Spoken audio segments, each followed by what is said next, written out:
मैं नाग पंचमी के दिन यदि नागों को दूध पिलाता हूँ तो आवश्यकता पड़ने पर जन्मेजय भी बन जाता हूँ। अब भी अन्याय हुआ यदि तो कर दूंगा धरती शोणितमय।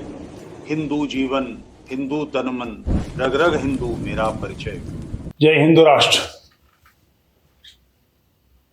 पाकिस्तान के आर्मी चीफ आसिम मुनीर को फील्ड मार्शल का खिताब दिया गया है।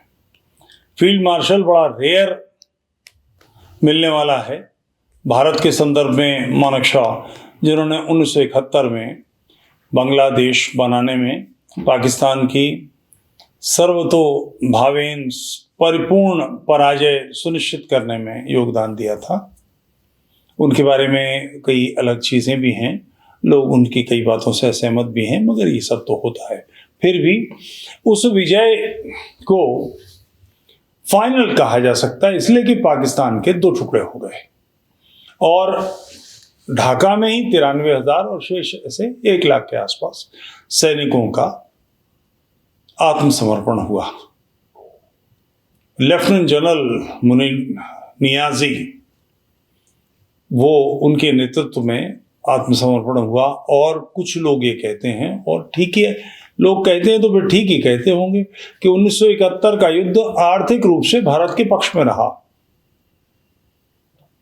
भारत को 4,000 ट्रक गोला बारूद से भरे दुनिया भर के टैंक और आयुध बांग्लादेश से मिले, जो भारत ने बाद में अन्य देशों में बेचे, कई देशों को बेचे गए, पैसा कमाया गया। स्वाभाविक है, ये बूटी है, युद्ध की लूट है, और पाकिस्तान का जो भी वहां था वो तो हमें लेना ही था, स्वाभाविक है, हमने लिया। तो उस युद्ध के नायक को फील्ड मार्शल का खिताब मिलना सही है।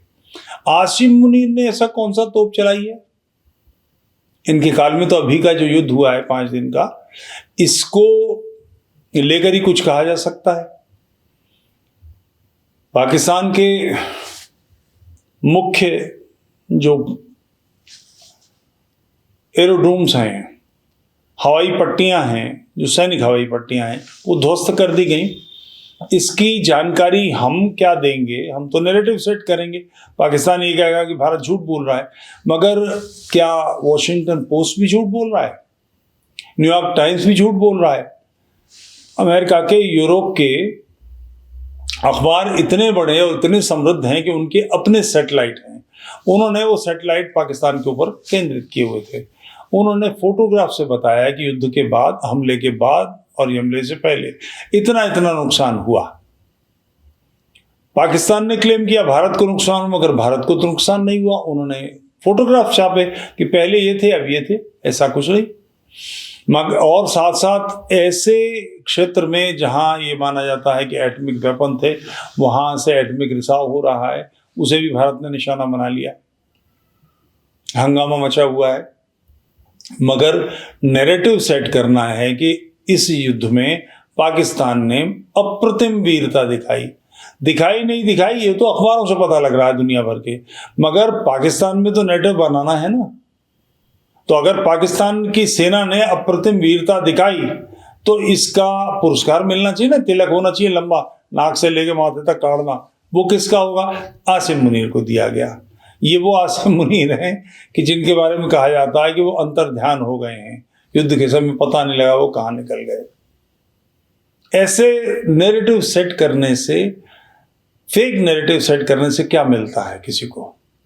एक चीज मिलती है, आत्मा को संतोष होता है। मैंने पिछले दिनों एक वीडियो देखा था, एक लड़का शायद 7 या 8 साल का, दूसरा 9 साल का, और वो कह रहा है हम तैयार हैं, इंशाअल्लाह हम काफिरों को मजा चखा देंगे, हम इन्हें कत्ल कर देंगे। और वो जो 7 साल का, 8 साल का लौंडा है, जो साल 6 महीने में जिस पे उस्ताद हाथ फेरने लगेंगे, सीनियर लोग उससे खिदमत लेने के नाम पे, बखिया जो सभी जानते हैं मदरसों में क्या सब चलता है, वो कह रहा है भाई तैयार है तो हम भी तैयार हैं, 7-8 साल के। मगर ये जो फेक नैरेटिव बनाने वाला है, कई बार लोग पूछते हैं कि भाई हिंदुस्तान की इकोनॉमी के सामने पाकिस्तान की इकोनॉमी है क्या? बल्कि पाकिस्तान की इकोनॉमी बांग्लादेश की इकोनॉमी के सामने क्या है? किस बूते पे लड़ लोगे? पेट्रोल नहीं है 3 दिन का, खर्च करने के लिए पैसा चाहिए, वो नहीं है। मगर झूठा नैरेटिव बनाना है, बकवास करनी है, सिर्फ ये शो करना है कि हम जीत गए। और ये कोई पहली बार नहीं हो रहा। 71 में तो डिसाइसिव पराजय हुई कि जिससे मुकर ही नहीं सकते थे। 1 लाख लोगों का आत्मसमर्पण बड़ी चीज थी, इससे मुकरा नहीं जा सकता था। क्या करते? गिरफ्तार हुए थे, भारत भर की छावनियों में उनको रखा गया था, मजबूरी है। मगर 65 के युद्ध में पाकिस्तान में ये प्रचार है कि 65 के युद्ध में पाकिस्तान जीत गया।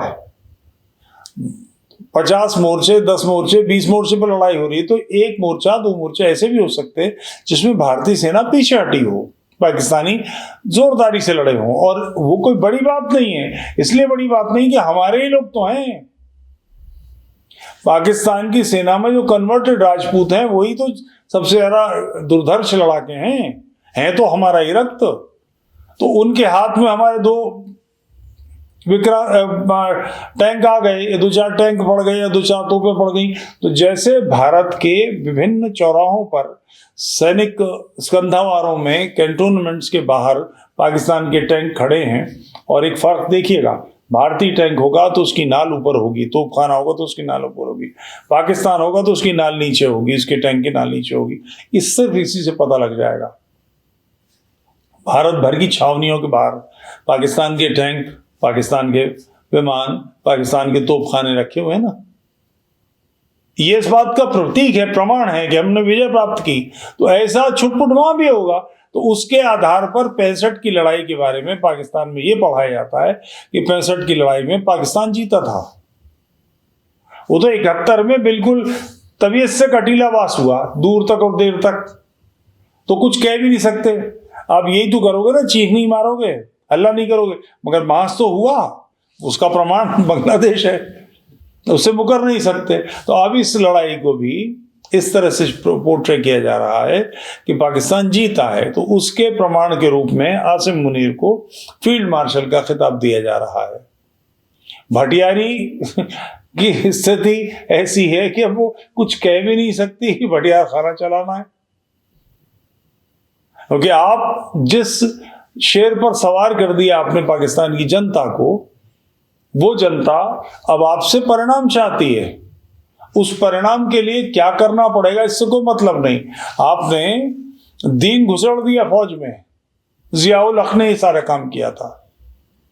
कुफ्र और ईमान की लड़ाई सेना में वही सैनिक जनरल नियाजी और फील्ड मार्शल मानेक शाह एक बैच के हैं, साथ के।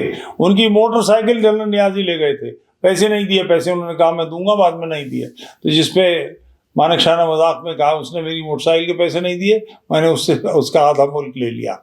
तो वो ऐसी बात है। तो ये सब साथ के लोग हैं, एक बैच के तैयार किए हुए ब्रिटिश फौज के तो हिस्से थे। मगर आपको ये साबित करना है कि हम ज्यादा बड़े 30 मार खाएं, इसको साबित करने के लिए तथ्य आपके पास नहीं है, प्रमाण आपके पास नहीं है, शक्ति बल आपके पक्ष में नहीं है। आखिर भारत पाकिस्तान से 5 गुना बड़ा है, जनसंख्या भी हमारी है, यानी हमारे पास 5 गुने ज्यादा रिसोर्सेज हैं। रेवेन्यू हमारे पास कहीं ज्यादा है, रेवेन्यू ज्यादा है तो हम अपनी फौजों को अपडेट भी रख सकते हैं।